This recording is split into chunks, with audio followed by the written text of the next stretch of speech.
What's up, everyone? Welcome to ParaTruth Reborn. This is a pre-recorded show on 107.7 FM New Orleans. My name is Eric. And I'm Justin.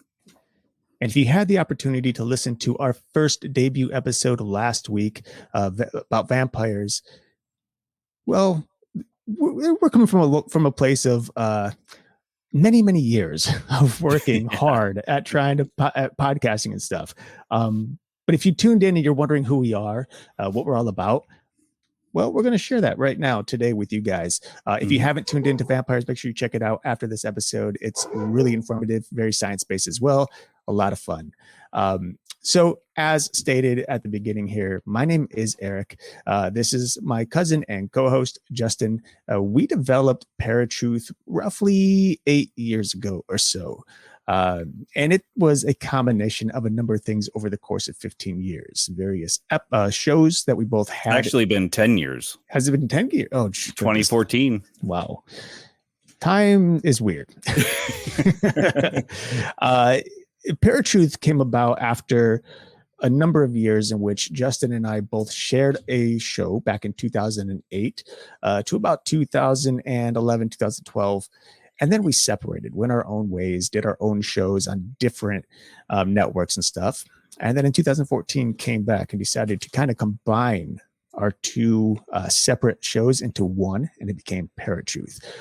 So a little bit about myself and what that show actually was to kind of give you an idea of where I come from. So I have been podcasting for around 15 years now, 15, 16 years. I work in the film world. I have a film degree. And so I spend a lot of time doing like arts and editing and crafting videos and content for the radio.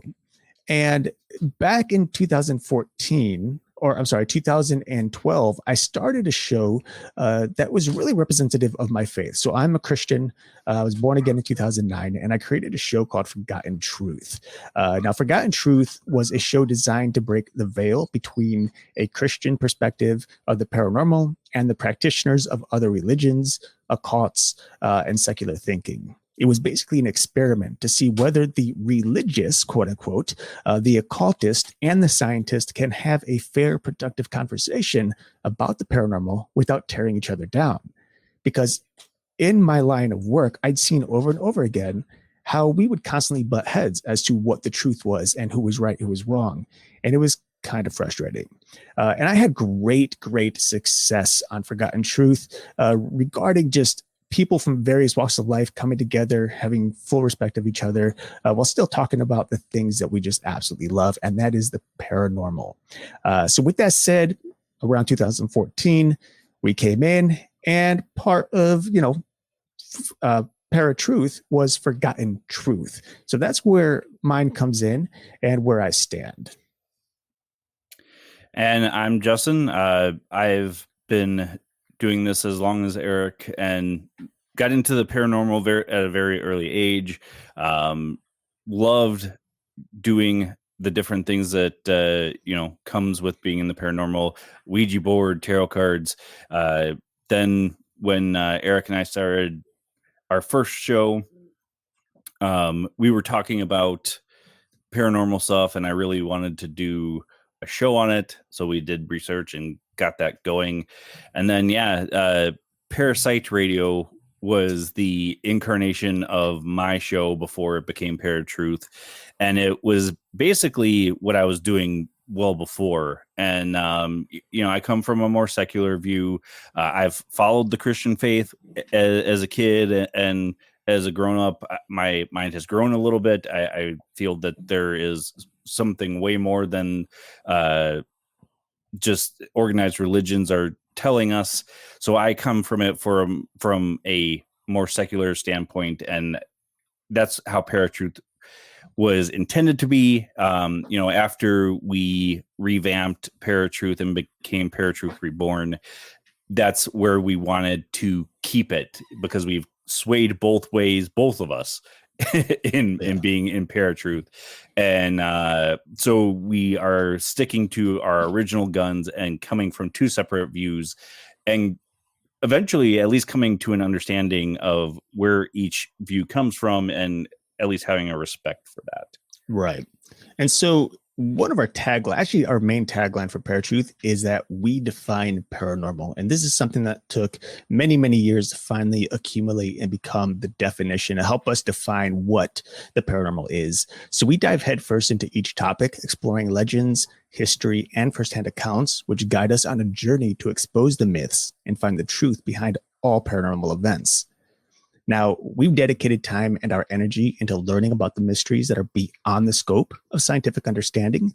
And as our curiosity grew, so too did our passion. So being scientifically minded, we take each topic or case that we study and filter it through logical thinking and practical application, along with our own personal beliefs and faith. And then ultimately present that information to you guys as clear and precise as possible. And of course, we want you guys to join in and chat with us as well. So we will be in the chat, even though this is a pre-recorded show, we will be in the chat on YouTube, especially. And we'd love to get you guys' ideas, your thoughts on the topic, and if you have any personal beliefs regarding them as well. Yeah, I don't have anything else to add. Perfect. All right. So with that said, we are going to begin today's actual topic, and that is about UFOs. UFOs, I mean, you guys know there has been a lot of sightings, a lot of videos popping up left and right on social media about these. They look like craft of some sort of aircraft flying overhead. They are circular, they're in triangle form, they're cubes, and they make no sense. They define explanation. Even our governments are coming out and saying, yes, there's something weird there, but we can't explain exactly what it is. Now, whether or not that's true is yet to be shared. I think perhaps our governments know way more than they let on, but nonetheless, these things are becoming more and more popular. We are here in 2024.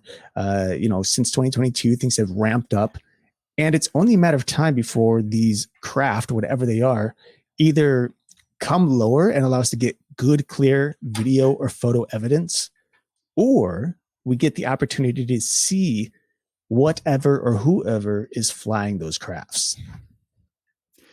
The interesting thing that I find fascinating about UFOs is when the government declassified the term UFO and it became UAP. Mm-hmm. So unidentified flying object to unidentified aerial phenomenon.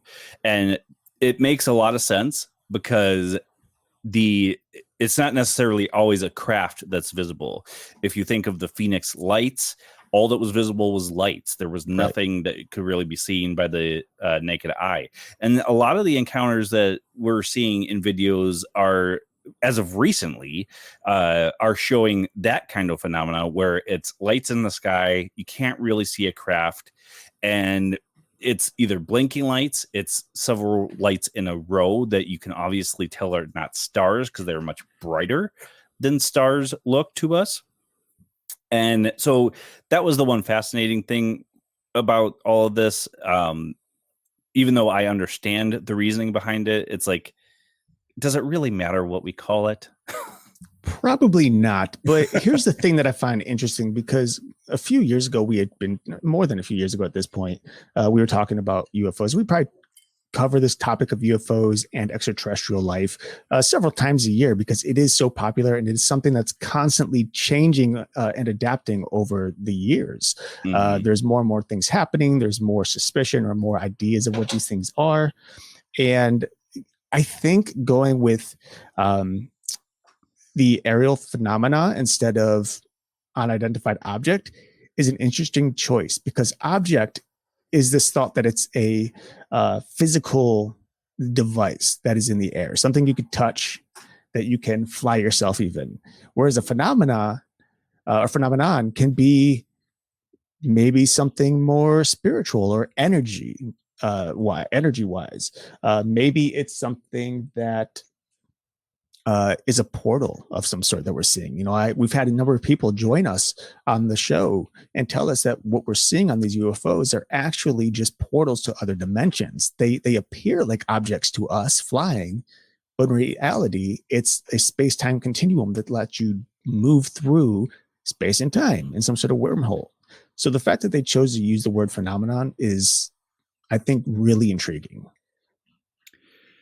Well, and here's the real question too. Like we're seeing new and increased sightings of these particular things more and more, even more so, I would say this year over past years. Mm. And the question really is it because we're all finally getting outside again after the COVID and all that stuff? Is it we have smartphones in more hands, so we're capturing this stuff? Something that has become of recent is the invention of AI and the use of AI in videos, photos, sound, and so forth. Is it AI that these people are using in their videos to create this? Right. And that's a great question because it's getting harder and harder. Sorry, I'm sorry, guys. My The Hellcats. the Hellcats are driving me crazy tonight. Um, so that's a great question because the more that we watch like things like TikTok or Instagram, I mean, you and a lot of our friends are sending me all kinds of photos and videos of things that are questionable. They seem pretty legit, but there's little moments where I'm like, this doesn't seem right. This doesn't float right, or doesn't fly right, or doesn't walk right. So we're getting things about UFOs. We're getting things about cryptids. We're getting ghost captures that people are asking us, like, what are your thoughts on this? And the fact is, it's getting harder and harder to discern what is real that actually exists out there that we're capturing, and what is just simply artificial intelligence creating or manifesting these same videos and making us believe something that really we shouldn't, just isn't real. It's just all fictional. And I think as we move forward through time, artificial intelligence is going to become stronger and stronger, and eventually we're not going to know the difference between what is real and what is fake. And I think there will come a point where if it isn't as clear and defined as what artificial intelligence shows us, then we simply may not believe the real things that we are capturing. And instead we'll only believe what AI is showing us. Right. Well, and so that is one particular thing of what these things could be other than extraterrestrials is AI.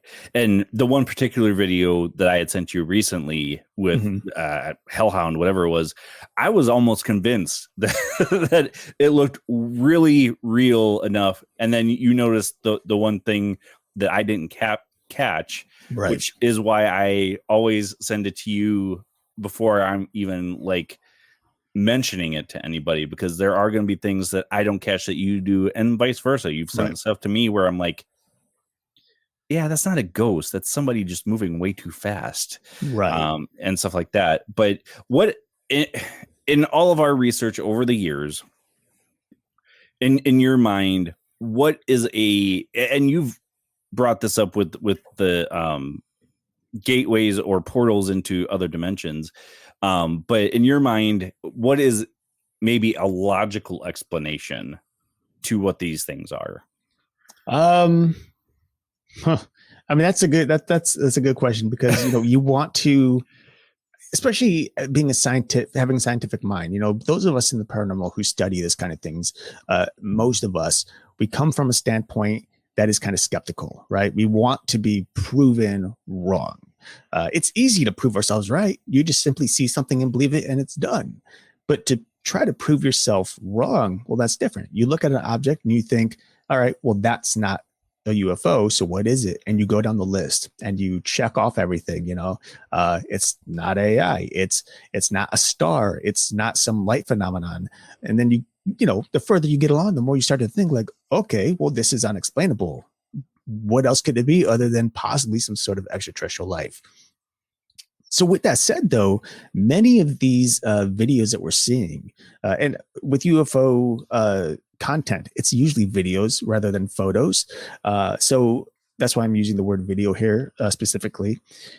But with the videos we see, there are a number of explanations because a lot of these are happening in areas where there are airports or military bases, and so we could argue that these crafts that we're seeing are actually just military jets of some sort of undercover, yet to be Experimental. revealed, experimental, type of thing.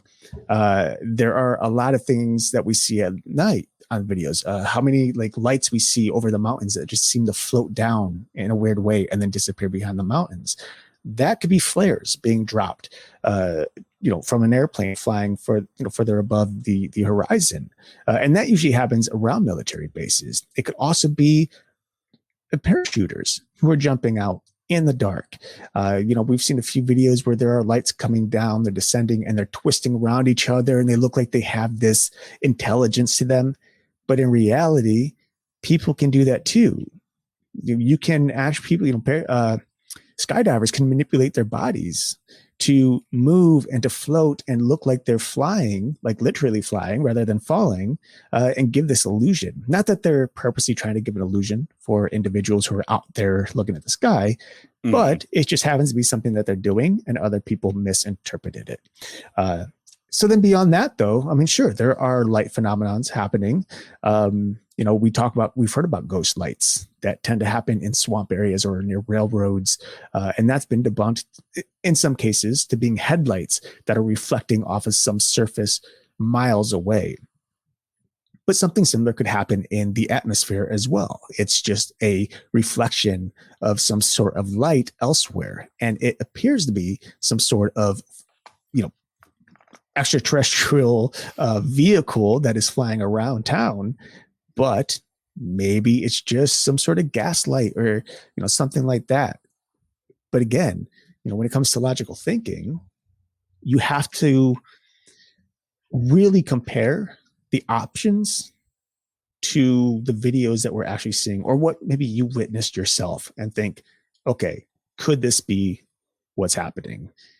And if you can't test it and debunk it, then there's a possibility what you're saying is just simply unexplainable. Right. Well, and I'll tell this story because I've told it multiple times. My wife, Shelly, and I were in Sicily. I believe it was when we were on our honeymoon. And we're out on the balcony in our hotel room, and we're just looking at the night sky. We're looking at the city, and off in the distance, there's a bay. And I see these lights like darting and swooping. And I'm like, Shelly, get out here. Look at this. And she looks and she's like, what is that? I'm like, I don't know, but it almost seems like UFOs. Mm-hmm. And to me, they were UFOs because I couldn't see what they were. I couldn't identify them. And then a little time goes by, and then all of a sudden a seagull flies over the top of us, and she goes, Justin, they're just seagulls. I'm like, well, how am I supposed to know? I didn't know that there was seagulls out there. The other instance that I've had, which is unexplainable to me, was I was driving to work one day. It was dark out, and I was driving north, which is the direction that our particular military base in Minot is. And I see this light shoot up from the ground and shoot away from me. Couldn't explain it. Some people could argue, oh, it's a meteor. Yeah, I could understand that meteor coming from the horizon, but then why would it change direction and shoot in another direction? That doesn't make sense to me. Can't explain it. Not saying it's aliens or UFO. Could have been a military operation and, a jet just took off. But from a non-aerial area, landing area, is questionable to me. So I've had those instances, but I can't explain just that one. The other one I obviously could because my wife was there. If she Right. wasn't there, I would have been like totally UFO. I have no clue what it was. Yeah, absolutely. I recall you telling me about the one that shot up from the horizon and went off, like shot off somewhere.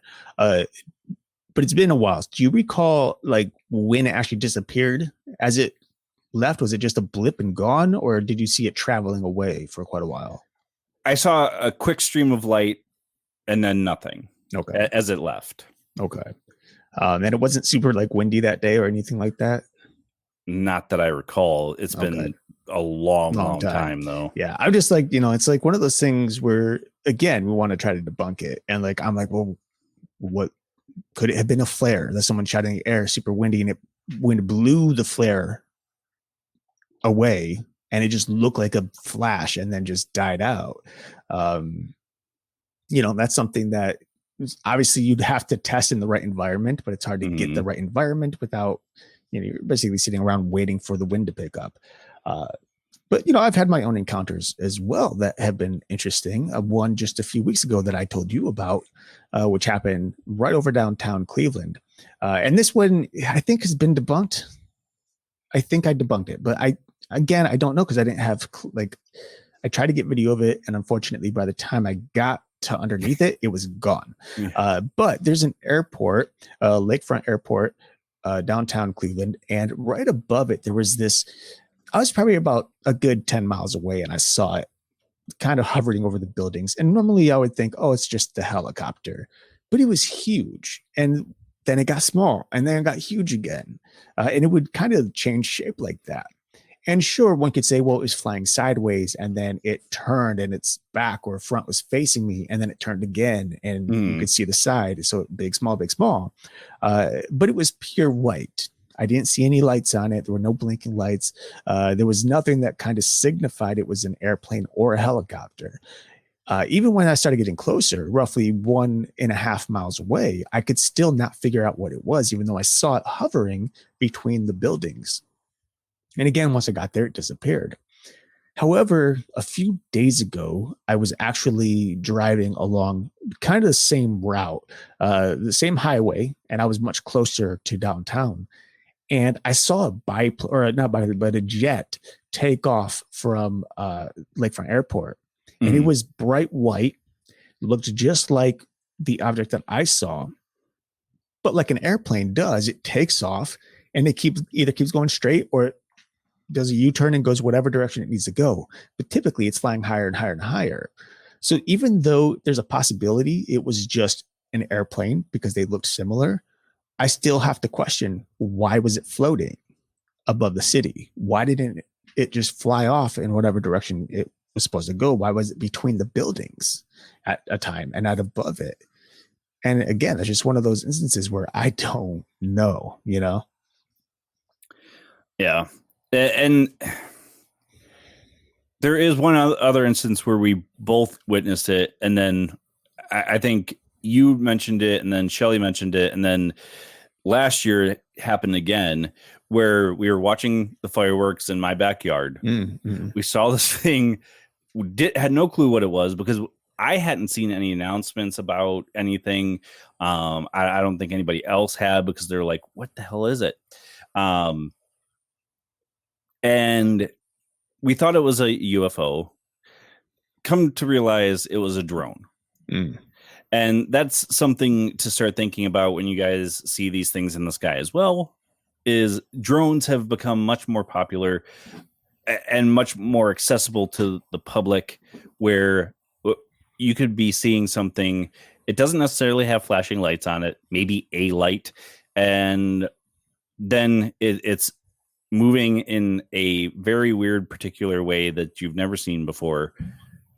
Start debunking it. I think that's the one thing as paranormal investigators we can't preach enough is debunk, because as Eric mentioned earlier, we get all of these different things from people saying, oh, it's this, it's that. And then we look at it and we're like, yeah, it's not what you think it is. And Eric, you've had this instance in some particular groups where they're like, no, it's you're wrong. That it's exactly what we're saying it is. It's incredible how many people are just susceptible to a photo without taking the time to actually debunk things. Like there are things that I've seen that are so clear as day, a natural cause. And I will point out every little thing and people are like, you're wrong. It's a ghost. Like, bless you. Okay. It's a ghost. But you know, it's just how some people are. Like they're, you know, and there's nothing wrong with it. Like you want to, we all want to experience something paranormal, something weird, something out of the ordinary, right? I mean, I'll be honest. Like, if to this day I'd never experienced a haunting or a demonic oppression or something like that, I would be very skeptical if anything spiritual existed. But I both unfortunately and fortunately have had many, many, many experiences with such beings and entities or spirits and entities that it's simple fact that for me that these things exist. And if things like ghosts, things like demons, things like various gods or goddesses or something like that that might exist, then why not the cryptids? Why not alien existence, extraterrestrial existence? Why not all these other things that we are over here looking for? And Bigfoot's a big one. And that kind of fits right in here with our UFO thing, because there's been a lot of discussion over the last 2 or 3 years as to whether or not it's actually a cryptid, an extraterrestrial, or a forest spirit of some sort. Yeah. Well, something else we've been seeing recently is people claiming sightings of portals. Portals in the sky. Some people have been showing videos of portals right in front of them, that they've created these devices to open a window or a portal or a doorway into other realities or other parts of our reality. And, you know, are they fake? The majority, probably, yes, they're fake. I think you've debunked quite a few. Some are really questionable about what exactly is going on. If it is AI, if they're manipulating with Photoshop or is it After Effects? Yeah. Photoshop or After Effects. And or does it have to do with UAPs, UFOs, how they're coming here, or are we perceiving them as crafts and they're actually portals, as you mentioned earlier? Right.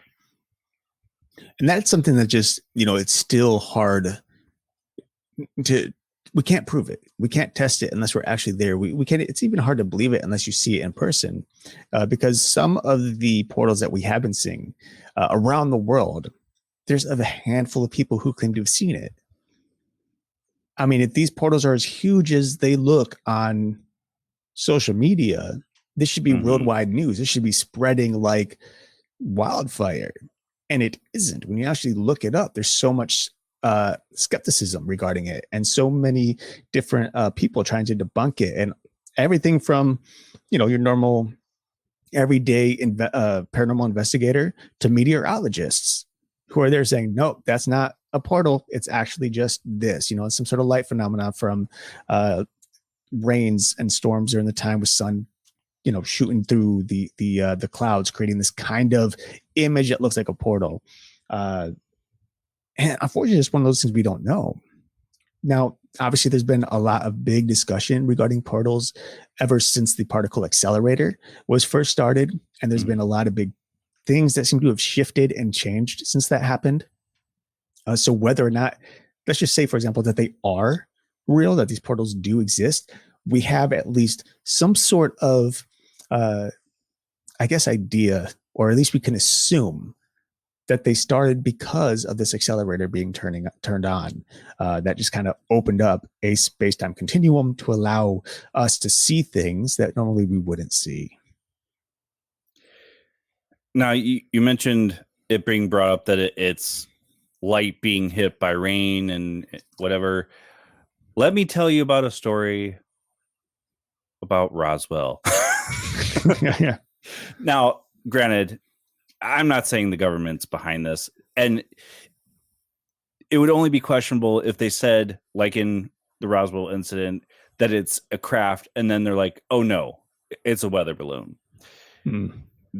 Completely different situation. And the UFO things that happened, was it 2021, 2022? Yes, I think it was 2022. Okay. Where even the government was like, we don't know, we think it's China. China's like, we don't know, we think it's the US. And it's like, I think our governments really need to start communicating, stop worrying, and understand what is going on in our world today. I mean, it just, yes, but I think it also comes down to in what way can we navigate away from this idea of extraterrestrial existence? We don't want people to know that there's something beyond our planet, because there might be mass hysteria. People are going to freak out and stuff. I mean, as if people aren't already loading up with firearms and things just for the heck of it, at least in the US. But you know, how much worse? Like, people would be pointing fingers. Oh, that person's an alien. This person's an alien. We've seen footage of people claiming someone else as some sort of extraterrestrial.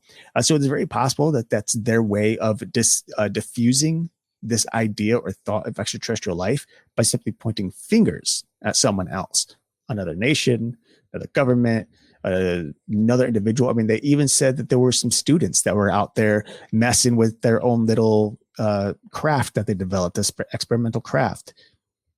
I mean, okay, I guess. I mean, it's possible. But then they kept popping up 4, 5, 6 different places, not only around the country, but even around the world. But, you know, here's the thing, though. The big difference between something like that, in which we're just, you know, we've got the news telling us, and we got people taking videos and sending them to us, and that of 1947, the Roswell incident, is that many of these videos, we personally can't see full proof. They're usually just these little blurry images that we're seeing, unfortunately. The cool thing about 1947, and part of what I like about that story, is not only was this particular craft, which was supposedly first an alien spacecraft, but then later a weather balloon, but that craft, whatever it was taken to Dayton, Ohio, and has since been stored at a garage there, locked down by 2 people, 2 armed guards at the front of it at all times. Weird for a weather balloon, right? Mm-hmm. On top of that, there's this man known as Jesse Marcel. Many of our listeners might have heard of that name. I had the opportunity to speak to Jesse Marcel Jr., his son, back in 2013 with my podcast back then, which was Forgotten Truth. You guys heard about that earlier today. And the cool thing about Jesse Marcel Jr.'s story is that not only was he coming as a first person witness, but he was able to explain the various days leading up and following that whole event. And he sent pictures, or put pictures in a book of his, that showed his father holding this material, this metal-like material that would fold and bend like foil and yet was indestructible. And another piece of metal of some sort that had inscriptions written on it, various shapes and whatnot. These are things that can't really easily be debunked, but they're also things that can't be unproven. We know that, according to Jesse Marcel Jr., the military came. By the way, Jesse Marcel was the first person to first responder. Yeah, get on site for the crash. He took some things home, some pieces, and the military showed up at his door, confiscated everything from him, and that was it. He was locked and key. Never heard more about it. So that's some suspicion, right? And we see that a lot when it comes to this kind of spacecraft UFO thing that's happening. Something you didn't mention in the mass hysteria part of it is people questioning their faiths. It being someone who is a devout Christian, if they announce that aliens were real, or say extraterrestrials made themselves known without our governments being involved, would it make you question your faith at all? Not in the slightest bit. Not in the slightest bit.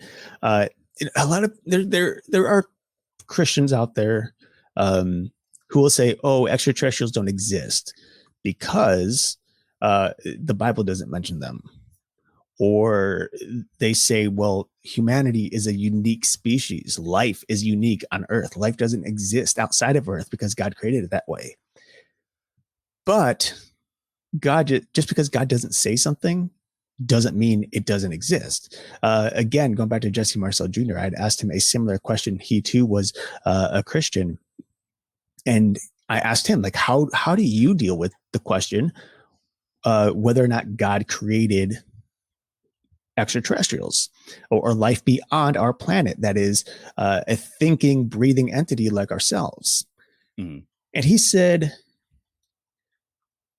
to sit here and claim that God created something that there's no proof of would be to put the idea and words into God's own head of something he never actually did.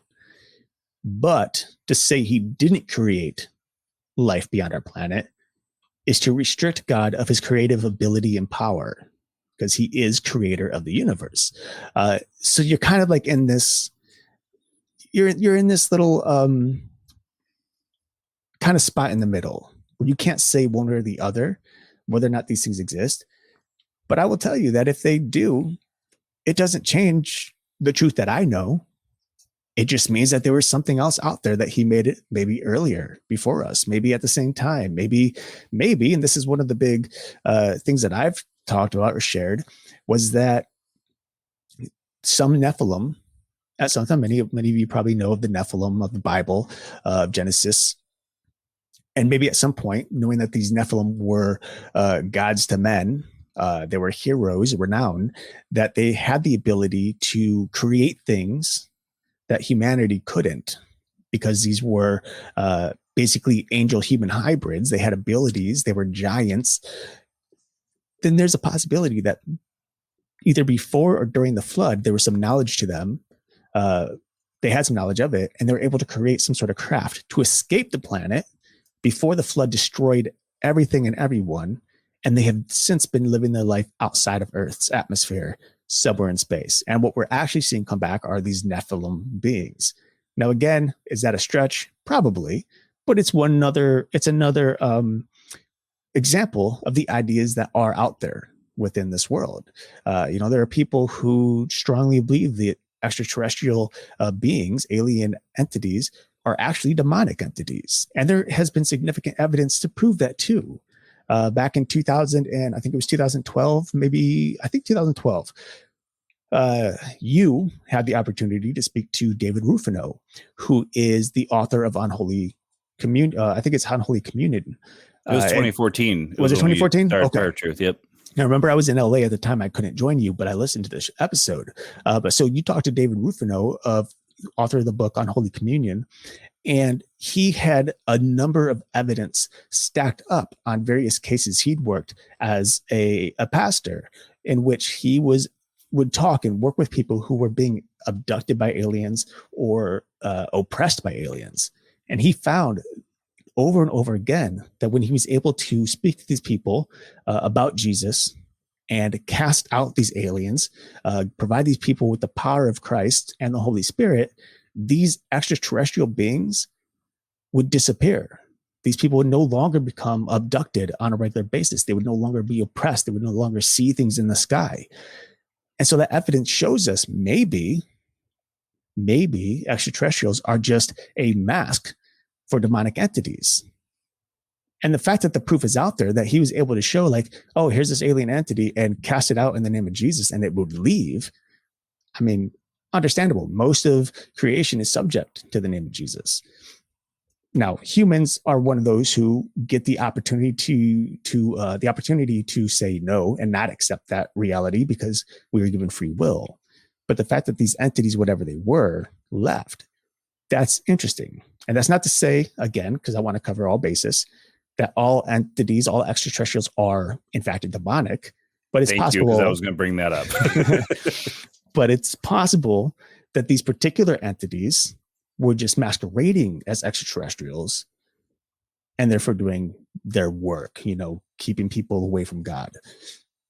Yeah, I mean, it could be either, both, or somewhere in between. Right. We can't determine right now because we're limited in how we can do our research. Right.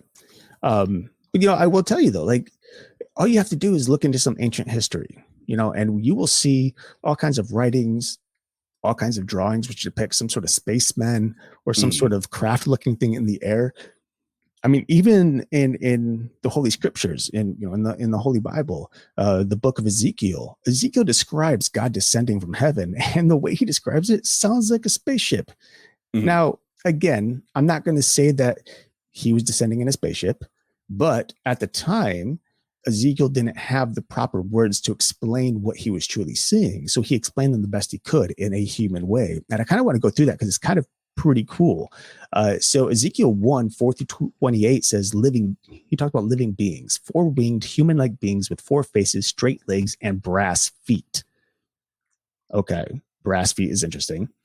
There were wheels. There are 4 wheels that appear to be made of clear and yellow jewels, and they can move in any direction and always move with the living beings. So this is something free floating that seems to be mechanical and moving. There was fire, and the fire looked like small torches that glowed brightly and flashed like lightning. And then there was a throne, and the throne of God the throne that God sits on was like a crystal plane that sat above the living beings. And it's very interesting, those descriptions, because it very well comes off as being some sort of mechanical object that was flying down. And again, whether or not that's what he was seeing was something mechanical or just trying to describe what he was seeing about angels and the spirits and trying to explain to us what it looked like to him. I mean, again, we can't ask Ezekiel, unfortunately. Right. But we do see things like that are represented throughout ancient history, where there are little things that people are talking about or drawing about that kind of relate to, or very much relate to, what we know today as extraterrestrial life. Yeah. I mean, I've seen a lot of people bringing up hieroglyphs, even with saying this or that. There have been people that pointed out in the painting of The Last Supper that there is some hint to UFOs and even Atlantis in the background. It's stretching, in my opinion, and people could have altered these images that they post. But yeah, I mean, not just paintings and description, or hieroglyphs, but descriptions, because our human minds are so limited in how we can describe something. Who knows? Right. That in the Bible specifically, yeah, it all could have been a description of what they were seeing as a depiction of God, but it's one of those things that makes you question things too, which is a whole other topic, I think. I mean, it's true, and there are a lot of UFO hunters or people who are looking for an explanation for extraterrestrial existence, and they will point to that particular scripture to show that UFOs do exist in the Bible. Now, again, I'm not going to go that far. I do think that description is a stretch for what we know today as UFOs, because again, I mean, I personally, how many times, Justin, have I struggled on our show to even come up with the word cool? And I'm like lost. I'm like, I don't know what the word is. And you're like, is it the word cool?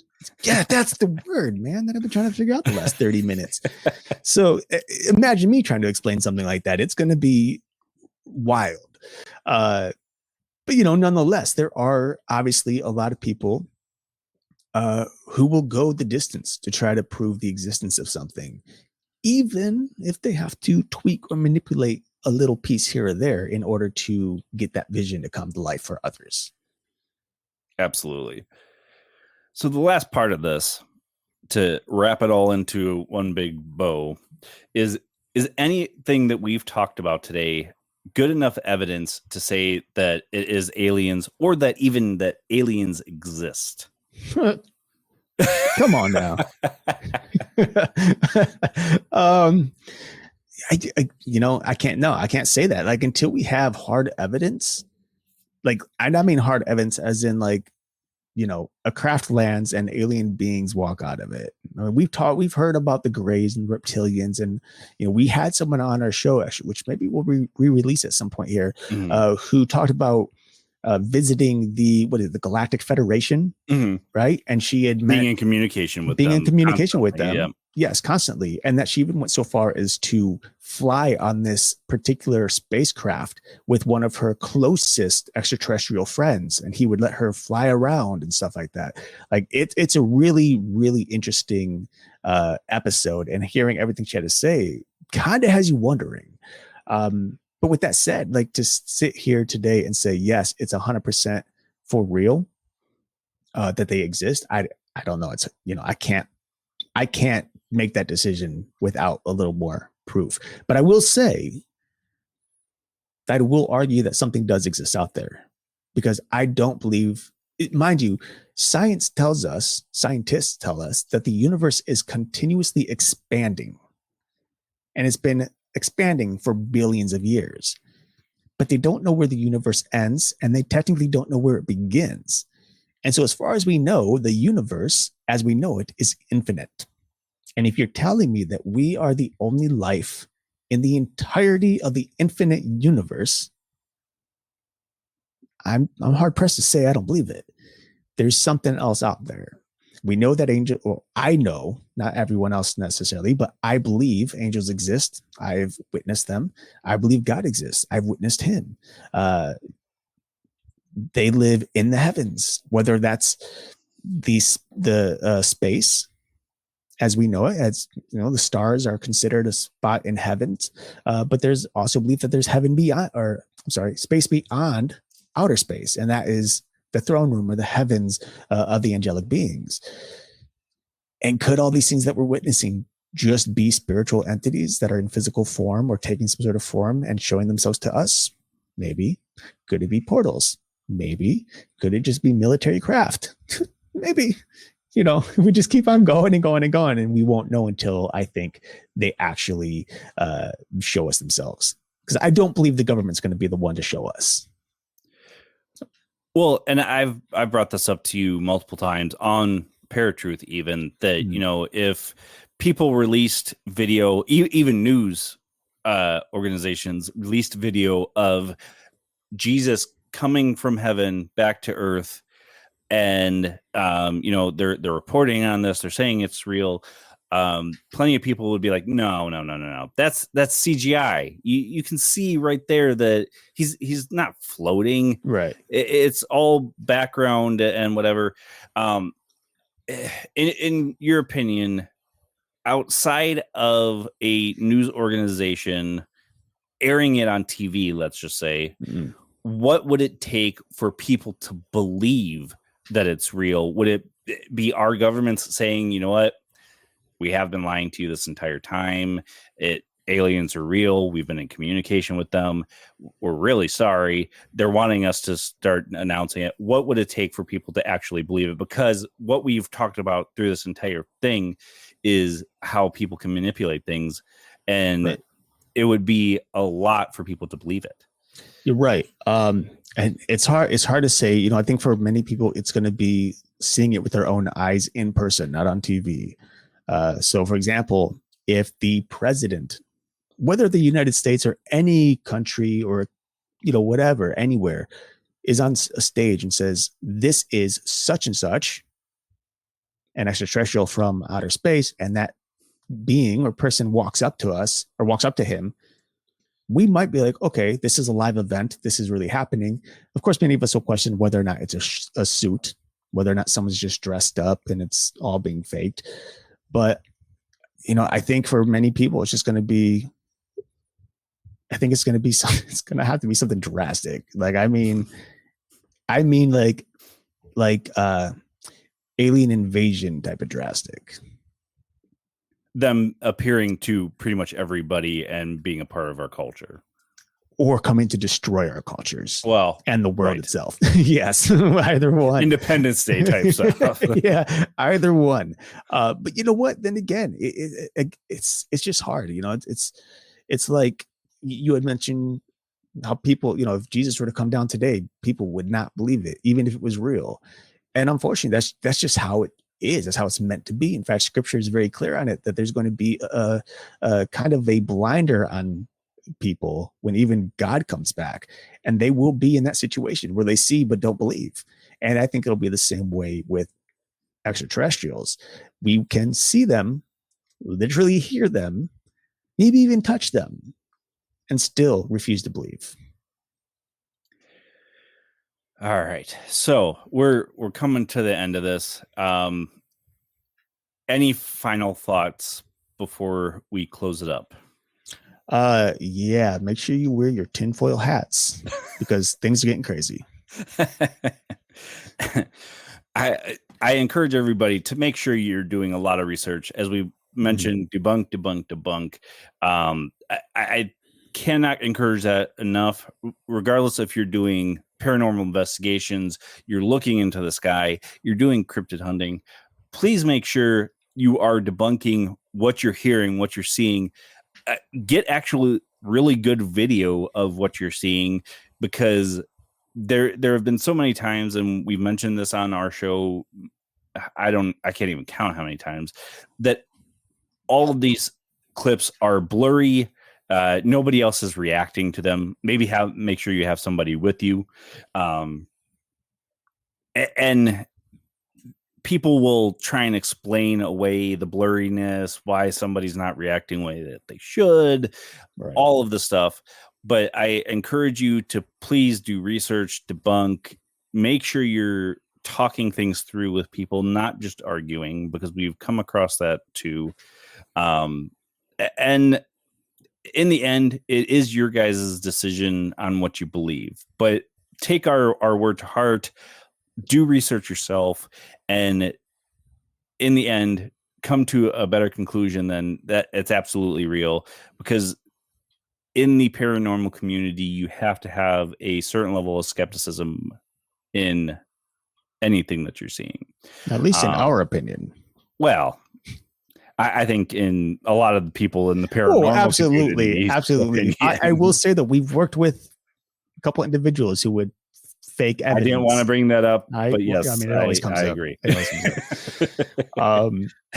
But like drawing off of what you just said too, if any of you have photos or videos, whether of UFOs or anything else that is cryptid or spiritual or whatever, please send them our way, because I love taking a look at that stuff, and I really want to see real stuff. If I can debunk it, you know, we'll see. But if not, then maybe we even share it right here on air. Yeah, we would love to discuss it on air and get other people's opinions and comments and concerns as well. Talk about it in the chat for our videos as well. We got a lot of great stuff coming up for you. I am working on guests. We are rapidly going into the Christmas and Thanksgiving season already. Crazy. And, which, by the way, sorry to cut you off, I hope everyone had a great Halloween. Oh yeah. Well, our favorite time of year, obviously. No blades in the apples or candy and all that good stuff. Whoa. You didn't have to go there. It's something we actually haven't discussed. It should be our next Halloween episode. It's something that has never happened in my lifetime. So well, I can't imagine. The urban legends is yes. basically what I'm talking about. Right. Yeah, make sure that you're having a great season. We've got so much to talk about. We always do a